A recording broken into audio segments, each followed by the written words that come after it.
ایک انسان وہ ہے کہ جو بنیادی طور پر جذبات سے فیصلہ کرتا ہے. آپ اس کے جذبات کو اپیل کر لیجیے، وہ آپ کی بات مان لے گا. ایک آدمی وہ ہے کہ جو پہلے بات کو سمجھنا چاہتا ہے کہ میری عقل بھی اس بات کو تسلیم کرتی ہے کہ نہیں. بس یہ ڈسٹنکشن ہے. جو شخص چاہتا ہے کہ پہلے سمجھوں پھر مانوں، وہ انٹلیکچوئل ہے، چاہے ان پڑھ ہو. An absolutely illiterate person can be an intellectual and a PhD can be a جذباتی آدمی. پی ایچ ڈی ہونے سے کیا ہوتا ہے؟ ایموشنل ہو سکتا ہوں. پی ایچ ڈی تو اس نے کی ہے کیمسٹری میں کی ہے، کسی اور میں کی ہے، بہت دیر تک بیٹھا رہا ہے بیچارہ، اور وہ بہت سے اسٹیٹسٹکس جمع کی ہیں، ڈیٹا فراہم کیا، اس کے اوپر کوئی ایک پیپر لکھ دیا، پی ایچ ڈی ہو گئی. ضروری نہیں کہ پی ایچ ڈی اس کے اندر کامن سینس بھی ہو. کامن سینس بہت بڑی ریئر سینس ہوتی ہے. It's called common sense but rarely found. اسی طریقے سمجھ لیجئے الٹریٹ شخص بھی، لیکن یہ کہ اگر اس کا مزاج ایسا ہے، اس کی ایک شخصیت ہے کہ وہ پہلے بات کہتا ہے، بلکہ بات پہلے مجھے سمجھاؤ. وہ انٹلیکٹ سے یو کین اپروچ ہم تھرو ہز انٹلیکٹ. یو میں سے کہ اس کے جذباتی سٹرکچر، اس کا ہارٹ، اس کے اور آپ کے درمیان اس کا انٹلیکٹ حائل ہے. You have to go through it. You can't reach his heart except through his intellect. ایک آدمی وہ ہوتا ہے جس کا یہاں کچھ ہے نہیں، کوئی نظریہ نہیں، کوئی خیال نہیں، نہ وہ عقل سے کوئی زیادہ سوچتا ہے، نہ کوئی. آپ نے اس کے اچھی بات کہی، اس کے دل میں اتر گئی. از دل خیزت بر دل ریزت. خلوص کے ساتھ آپ نے ایک بات کہی، بات اچھی تھی، اس کی فطرت نیک تھی، اس نیک فطرت بات جا کے اپیل کر گئی. And he starts going with you. میں نے تبلیغی جماعت کا اور ان تحریکوں کا جہاں تقابل کیا ہے کہ تبلیغی جماعت کی جو اپیل ہے ایموشنل ہے، انٹلیکچوئل نہیں ہے. وہ ایموشنلی اپروچ کرتے ہیں، اور جو ایموشنل پیپل ہیں وہ فوراً ریسپونڈ کرتے ہیں، پھر انہیں وہاں سے وہ اچک لیتے ہیں. نکلو اب اس ماحول سے، 3 دن کے لیے آؤ، 40 دن کے لیے آؤ، 4 مہینے کے لیے آؤ، جو بھی آؤ، 3 چلے لگاؤ، تاکہ ایک نئے ماحول میں لا کر ان کی جو ہے وہ ایک خاص قسم کی وہ ذہنی اور ان کی ایک مزاج کی ساخت بنا دی جائے. تو یہ ان کا طریقہ بہت صحیح ہے. It's very perfect. ان کی میتھڈالوجی میں کوئی لوپ ہول نہیں ہے، یہ میں آپ کو بتا دیتا ہوں. اس لیے کہ آج اس کے شخص کے دل میں ایک اچھا جذبہ ابھرا ہے، اور وہ کل ہو سکتا ہے نہ رہے. یو کیش اٹ، ابھی کیش لو، ان سے نقد لو، نکالو بھائی، وقت نکالو، نقد. اور ان کا بڑا پیارا جملہ ہے، گھر گئے تو گر گئے. بڑا پیارا جملہ، گھر گئے تو گر گئے. یعنی یہی وعدہ تو کر لو نا کہ بھائی ارادے تو کر لو. بڑا پیارا انداز ہے یہ، بھائی ارادے تو کر لو. وہ ارادہ کر لیا تو آپ ایک وعدے کی وجہ سے بند گئے. اب یہ کہ اچھا بھائی چلو نکلو، اب نکل گئے تو پھر تو ان کے قابو میں آئی گئے. اب آپ انہوں نے 24 گھنٹے وہ آپ کو جو ہے اس میں رکھنا ہے کہ وہ آپ اپنی ساری سوچ وہ سب کی سب جو ہے وہ سب جاتی رہے گی.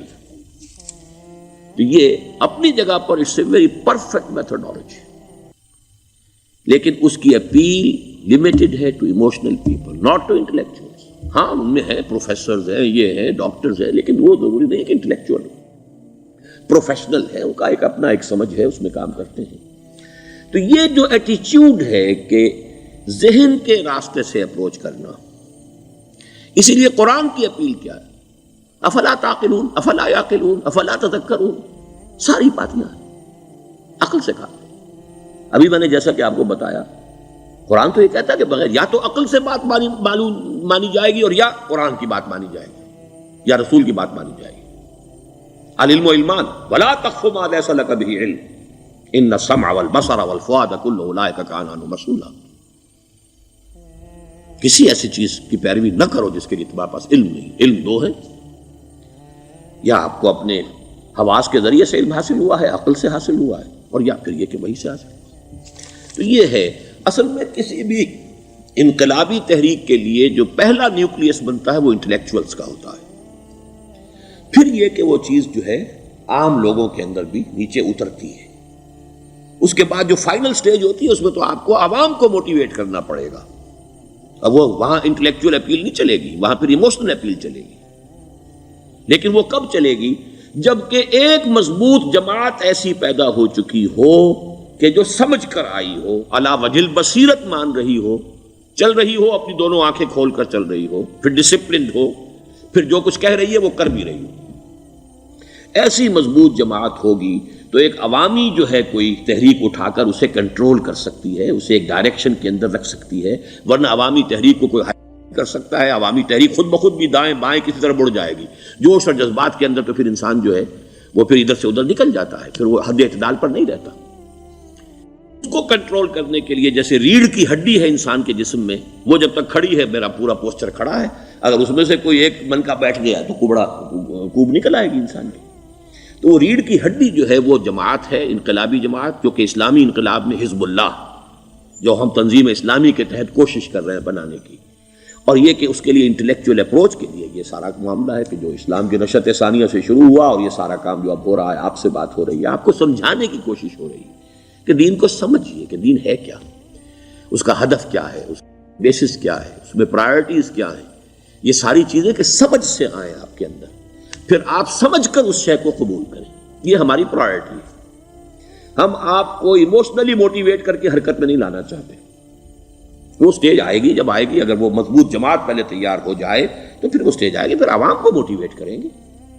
اور اس وقت میں سمجھتا ہوں کہ اگر کوئی ایسی شکل ہمارے ذریعے سے اللہ نے پیدا کر دی تو مجھے یقین ہے کہ تبلیغی جماعت کے لوگوں کی بہت بڑی تعداد جو ہے کھنچ کر آ جائے گی، جیسے ویکیوم میں کوئی چیز کھنچ جاتی ہے۔ لیکن جبکہ انہیں معلوم ہو جائے کہ ہاں دین ہے واقعتاً، یہ کوئی اقتدار کی جنگ نہیں ہے، یہ کوئی اور مسئلہ نہیں ہے، کوئی اس میں شک و شبے سے بالا تر بات نہیں ہے، خالص دین کا مسئلہ ہے، اور اس کے اوپر کوئی تحریک شروع ہوئی تو پھر وہ نکل آئیں گے لوگ۔ حضور کے زمانے میں بھی سمجھ لیجئے، جیسا کہ میں نے کہا الٹریٹ ہونا اور بات ہے، لیکن یہ کہ انٹلیکچوئل جو ہے وہ اسٹرکچر آف پرسنالٹی ہوتا ہے، انٹلیکچوئل یا ایموشنل۔ یہاں پر ایک جملہ ذرا نوٹ کر لیجئے اگر آپ کے علم میں نہ ہو، جبران، خلیل جبران جو ہے یہ ایک عیسائی مصنف تھا، عرب لبنان کا، لیکن بہت بڑا ادیب تھا۔ تو اس کا ایک جملہ ہے، عقل سے روشنی حاصل کرو لیکن جذبے کے تحت حرکت کرو۔ یعنی عقل سے روشنی حاصل کرو، جانا کدھر ہے، منزل کیا ہے، ہدف کیا ہے، یہ عقل سے طے کرو، یہ جذبات میں طے نہ کرو، یہ تو غلط ہو جائے گا، ڈائریکشن ہی غلط ہو جائے گی۔ لیکن جب طے کر لیا، عقل سے پہچان لیا، دس از دی آئیڈیل، دس از دی گول، یہ میرا مقصود ہے، اب عقل کو ذرا ایک طرف رکھ دو۔ اگر عقل کو رکھے رکھا یہ چلنے ہی نہیں دے گی، یہ کہے گی کہ ذرا سوچو تو صحیح، بیوی بچے ہیں، یہ ہے، گھر بار ہے، یہ عقل تو پھر یہ سکھائے گی۔ عقل کے معنی باندھنے کے ہیں، یہ معلوم ہے آپ، عقل کے معنی باندھنا۔ اقال جو یہ عرب لوگ اپنے سر کے اوپر یہ لگتے ہیں، اقال، یہ کیا تھا اصل میں؟ یہ عرب بدو جب ہوتا تھا، بدو وہ اپنے سر پر ایک رسی باندھ لیتا تھا کہ جہاں کہیں وہ اونٹ سے اترے گا وہ رسی اپنے سر پر سے کھولے گا اور اونٹ کا گھٹنا اس سے باندھ دے گا۔ ایک گھٹنا باندھ دیتا تھا تاکہ اب یہ اونٹ دوڑنے کے قابل نہیں رہا، 3 پاؤں سے اچک اچک کر، ادھر سے کوئی کیکر کا درخت ہے کچھ کھا لے گا، کہیں اور چلا جائے گا، دوڑ تو نہیں سکتا۔ اس رسی کو وہ اقال کہتے تھے۔ اب جب اس نے پھر چلنا ہے، سفر شروع کرنا ہے، وہ رسی اونٹ کے گھٹنے پر سے کھولی اور اپنے سر پر باندھ لی۔ یہ اقال تھا جو اب یہ سنہری اقال باندھے پھرتے ہیں بادشاہ لوگ۔ That is the basis of their اقال۔ اسی لیے حدیث آتی ہے کہ ایک بدو، ایک عرب باہر سے آئے، اونٹنی کو انہوں نے بغیر باندھے، وہ مسجد نبوی سے باہر حضور نے دیکھا کہ وہ اونٹنی کو انہوں نے باندھا نہیں، اس کا گھٹنا، اور وہ چلے آئے۔ حضور نے پوچھا کہ تم نے اونٹنی کا گھٹنا کیوں نہیں باندھا؟ انہوں نے عرض کیا کہ میں نے اللہ پر توکل کیا۔ تو حضور نے فرمایا یہ غلط ہے، اعقلھا ثم توکل، پہلے اس کو باندھ دو پھر توکل کرو۔ اسباب اور وسائل و ذرائع کا استعمال یہ تم پر لازم ہے، لیکن توکل اس پر نہ کرو، توکل اللہ پر۔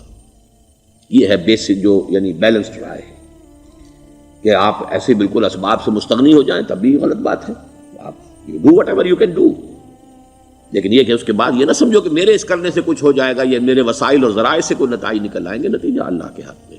تو اعقلھا ثم توکل، یہ اعقل، عقل کے معنی باندھنا، پہلے باندھو اس کو۔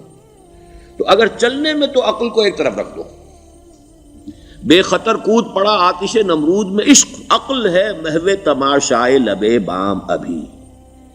عقل تو نہیں اجازت دے سکتی تھی حضرت ابراہیم کو کہ کود جاؤ آگ میں، عقل تو یہی کہتی نا کہ بابا جان خامخواہ دینی ہے، اگر تم اپنے آپ کو بچا لو گے، اس وقت کوئی کوئی ہیلا کر لو، کوئی تھوڑا سا نمرود کی خوشامد کر لو، چھوڑ دے تو پھر اس کے بعد توحید کی دعوت دینا. لیکن یہ کہ زندگی ختم ہو گئی تو توحید کی دعوت کون دے گا؟ عقل تو یہ سکھاتی نا، پٹی پڑھاتی. لیکن بے خطر کود پڑا آتش نمرود میں عشق، عقل ہے محو تماشائے لبے بام ابھی. عقل تو وہیں بیٹھی دیکھ رہی ہے کہ یہ کیا کیا اس نے، یہ جمپڈ، یہ شوڈ ناٹ ہیو جمپڈ. تو عقل سے روشنی حاصل کرو، ڈائریکشن کیا ہے، گول کیا ہے، جانا کیا ہے، یہ طے کرو عقل سے. اس میں جذبات کو دخل نہ آنے دو، اور جب چلنا ہے تو اب عقل کو طے کر کے رکھ دو اور اب جذبے کے تحت حرکت کرو. بہت عمدہ جملہ ہے.